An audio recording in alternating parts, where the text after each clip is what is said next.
నేను మీ శివాని. ఈరోజు అందరూ అడుగుతున్నారండి నార్మల్‌లో వచ్చే సమస్యల గురించి.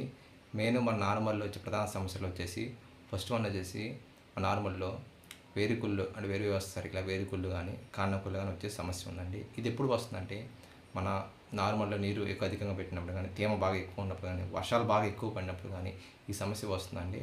సో, ఈ సమస్య వచ్చినప్పుడు మన దగ్గర ఫంగిసైడ్ వాడుకోవాలండి. మనకి నార్మల్ చిన్న స్టేజ్‌లో ఉంటాయి కాబట్టి, చిన్న మొక్కలు కాబట్టి తక్కువలో రెడామిల్ గోల్డ్ ఉండిద్దండి. సో, రెడామిల్ పవర్ తక్కువ కాబట్టి మనకి ఉన్న వాటిల్లో హై పవర్ వాడుకోకూడదు. సో, రెడామిల్ గోల్డ్ అండి బాగా పనిచేస్తుందండి. సో, నార్మల్‌లో వేరు వ్యవస్థకి వేరుకుళ్ళు కానీ, కాండం కుళ్ళు కానీ, ఏమైనా ఫంగిసైడ్ చిన్న చిన్నవి వచ్చినా కానీ సో, రెడామిల్ గోల్డ్ వాడుకోండి. రెడామిల్ గోల్డ్ సో, దీంట్లో బాగా పనిచేస్తుంది. ఓకేనా. అలానే అది లేకపోతే బ్లూ కాపర్ మీ దగ్గరలో ఉన్న బ్లూ కాపర్ చూసుకోండి. బాగా తేమ ఎక్కువ ఉన్నప్పుడు మాత్రమే బ్లూ కాపర్ బాగా పనిచేస్తుంది. ఓకే. మీ దగ్గర రెడామిల్ గోల్డ్ వాడుకోండి బాగా. సో, నేను కూడా రెడామిల్ గోల్డ్ వాడాను. సో, తర్వాత వచ్చేసి మీ నార్మల్ రెండో సమస్య వచ్చేసరికి మకెల్లో మిడతల సమస్య ఉండదండి.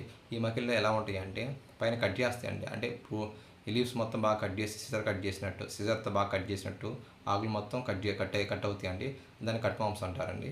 సో, కటింగ్ వెళ్తాయి కాబట్టి ఈ సమస్య వచ్చినప్పుడు దీనికి మనకి క్లోరోఫైరిఫాస్ సంబంధించిన గుళికలు కానీ, ఒక లిక్విడ్ కానీ ఏదో ఒకటి మీ దగ్గరలో గుళికలు చిమ్ముకోవచ్చు నార్మల్‌గా. లేదా మోనోక్రోటోపాస్ అంటే నోక్రాన్ అంటామండి మన భాషలో. సో, నోక్రాన్‌కి సంబంధించింది అదే మోనోక్రోటోపాస్ సంబంధించింది ఏదైనా మీరు స్ప్రే చేసుకోవచ్చు అండి. సో, లేదా క్లోరోఫైరిఫాస్ సంబంధించింది గుళికలు గ్రాన్యుల్స్ దొరుకుతామండి అండి. సో, అదైనా మనం చేసుకుంటే తగ్గిపోతుంది సమస్య. ఈ రెండు సమస్యలు మెయిన్ అండి. అలా దాని తర్వాత వచ్చే సమస్య మూడో సమస్య ఏంటంటే మన నార్మల్‌లో పచ్చపురుగు బాగా కనిపిస్తుందండి. పచ్చపురుగు అంటాము. అదే క్యాటర్పిల్లర్ అవుతుందండి. సో, ఆ పచ్చపురుగు సమస్య వచ్చినప్పుడు ఆకులు కట్ అవుతూ ఉంటాయండి. ఆకులు మాత్రమే. సో, తినేసినట్టు మాకు కనిపిస్తుంది. ఈ నైట్ వచ్చేసి తినేసి ఈ క్యాటర్పిల్లర్ నైట్ వచ్చేసి తినేసి వెళ్ళిపోద్దండి. సో, మీరు ఈ సమస్య మీ నార్మల్‌లో కానీ, మీ పక్కన నార్మల్‌గా సమస్య గమనించగలని వెంటనే స్ప్రే చేసుకోండి. సో, లేదా తక్కువ స్టేజ్‌లో మనం ముందు స్ప్రే చేసుకోవాలి. పురుగు ఎక్కువ వచ్చినా ఉండకూడదు. సో, దీనికి వచ్చేసి మన దగ్గరలో ఉన్న డెలికేట్ కానీ ఓకేనా, అలాంటి ట్రేసర్ మందులు కానీ ఓకేనా, అలానే మనకి ఫ్రేమ్ కానీ ఈవిసెంట్ కానీ ఈ పురుగు మందుకి పచ్చపురుగుకి బాగా పనిచేస్తాయండి. మీ దగ్గర ఏది అవైలబిలిటీ ఉంటే అది స్ప్రే చేసుకొని చూసుకోండి. సో, బాగా పనిచేస్తాయి. సో, డెలికేట్ కానీ స్ప్రేసర్ కానీ ఈ ఫ్రేమ్ కానీ ఈవిసెంట్ కానీ ఇవన్నీ మన పచ్చపురుగుకి బాగా పనిచేస్తాయండి. సో, అలానే ఈ మూడు సమస్యల తర్వాత నాలుగో సమస్య వచ్చేసరికి మనకి బాగా ఎక్కువ పోషకాలు లోపిస్తే ఆకు అనేది పసుపు కలర్ వచ్చేస్తుంది. అలానే ఆకులు అనేవి రెడ్డిష్ కలర్ వస్తాయి. ఈ పోషకాల లోపాలు జరుగుతాయి కాబట్టి ఈ పోషకాలను అధిగమించడానికి మన దగ్గరలో న్యూట్రియంట్స్ ఏముంటాయి మీ దగ్గర ఆ న్యూట్రియంట్స్ మాత్రం స్ప్రే చేసుకోవచ్చు. టాటా వాళ్ళతో ఉపహార న్యూట్రియంట్స్ బాగా దొరుకుతుందండి. అలానే మీ దగ్గర ఏదైనా న్యూట్రియంట్స్ చాలా రకాల కంపెనీస్ న్యూట్రియంట్స్ ఉంటాయి. అవి చూసుకొని తక్కువ డోసేజ్లో ఎంత కావాలో అంత మాత్రమే స్ప్రే చేసుకోండి.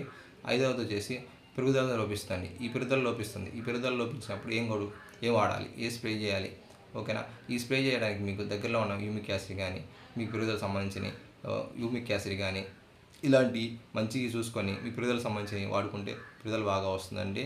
ఓకేనా. సీవిడి కానీ ఇలాంటివి ఉంటే వాడుకోండి, పెరుగుదల బాగానే వస్తుంది. సో, ఈ పెరుగుదల సమస్య కూడా అధిగమించుకోవచ్చు. సో, తర్వాత వచ్చే సమస్య ప్రధానంగా మనం చూస్తే ఇప్పుడు తర్వాత ఇవన్నీ 20 డేస్ తర్వాత ఎక్కువ వస్తాయండి. తామర పురుగు కానీ, తెల్లదోమ కానీ ఇలాంటివి వచ్చినప్పుడు మీరు జాగ్రత్త కేర్ఫుల్గా ఉండి మనకి ఇలాంటి సమస్య ఆకు పైకి ముడుచుకుపోతుంది అనుకోండి, ఆ సమస్య ఉన్నప్పుడు మాత్రమే స్ప్రే చేసుకుంటూ ఉండండి. సమస్య లేనప్పుడు ఏ ముందు స్ప్రే చేయొద్దండి. సమస్యలు చూసుకొని జాగ్రత్తగా అందరూ కొడుతున్నారు నేను కూడా కొట్టాలని చెప్పేసి ముందు కొట్టొద్దు. మీ నార్మల్లో కానీ మీ పక్క నార్మల్లో వచ్చే సమస్య ఉందంటే అప్పుడు మీ నార్మల్ కూడా వస్తుంది కాబట్టి దాన్ని బట్టి చూసుకోండి. సో, ఈ తెల్లదోమ కానీ అలానే త్రిప్స్ కానీ అంటే తామరపురుగు కానీ ఇలాంటివి వచ్చినప్పుడు మనకి కాన్ఫ్లవర్ వాడుకోండి.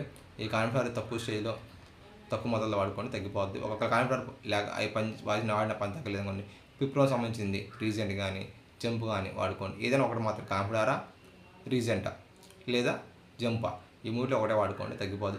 ఒకవేళ తగ్గని పక్షంలో మీకు ఇంకా ఎక్కువ పైముడత సమస్య ఎక్కువ ఉన్నప్పుడు ఈ రెండింటికి కాన్ఫ్లవర్లో ఏముంటుందంటే ఇమిడాక్లోప్రిడ్ ఉంటుందండి కాన్ఫ్లవర్లో. సో, రీజెంట్లో ఏముంటుందంటే పిప్రోనిల్ ఉంటుందండి. కాన్ఫ్లవర్లోని ఇమిడాక్లోప్రిడ్, రీజెంట్లోని పిప్రోనిల్ ఈ రెండు కాంబినేషన్లో పోలీస్ ఉంటుందండి. అది కూడా తగ్గనప్పుడు మాత్రమే పోలీస్ వాడుకోండి. ఓకేనా, తగ్గిపోతుంది. ఇంకా తగ్గలేదు అనుకోండి, సమస్య బాగా ఎక్కువ ఉంది ఇంకా తగ్గలేదు, పెకాసిస్ వాడొద్దు. మ్యాక్సిమం 99% వాడబాకండి పెకాసిస్. తప్పదు, బాగా ఎక్కువ ఉన్నది వాడాలి తప్పదని మాత్రమే పెకాసిస్ వాడుకోనండి. లేదా పెకాసిస్ వాడొద్దు రికమెండ్ చేయకండి. సో, రైతులందరూ నారుని బాగా శ్రద్ధగా బాగా పెంచుకొని బాగా డెవలప్ చేసుకొని నాటుకోవాలని చెప్పి నేను కోరుకుంటున్నానండి.